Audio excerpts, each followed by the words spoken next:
निफाड तालुक्यातील लासलगाव जवळील विंचूर येथील कांदा व्यापारी सचिन परदेशी यांची 6 लाख रुपयांची बॅग चोरट्यांनी गेल्या आठवड्यात शनिवारी दुपारी मोटरसायकलवरून येत धूम स्टाईलनं चोरून नेल्याची घटनेला 48 तास उलटून गेल्यानंतरही लासलगाव पोलिसांकडे सीसीटीव्ही फुटेज असतानाही संथ गतीनं तपास केला जात असल्याच्या निषेधार्थ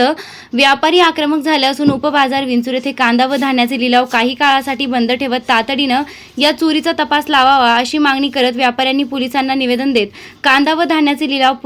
पूर्ववत सुरू केलेत। दिनांक 1/6/2024 रोजी शनिवारी दिनांक 1/7/2024 रोजी राधे ट्रेडिंग कंपनीचे मालक सचिन भाऊ परदेशी यांचे ॲक्सिस बँकेतून 6 लाख रुपयाचे विड्रॉल करून शेतकऱ्यांना पेमेंट देण्यासाठी विंचूर उपबाजार आवारात येत असताना विंचूर श्रीराम चौक जिथं सर्कलवरती पोलीस स्टेशनच्या एकदम समोरच 6 लाख रुपयाची त्यांची बॅग चोरी झालेली आहे। ती बॅग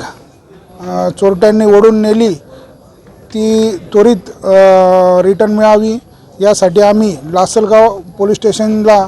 निवेदन दिलं आहे। आत्ता त्या निवेदनावरती आम्ही मार्केट थोडा वेळ बंद ठेवलं होतं, ते निवेदन आता देऊन आता निलावाचं कामकाज सुरू होत आहे।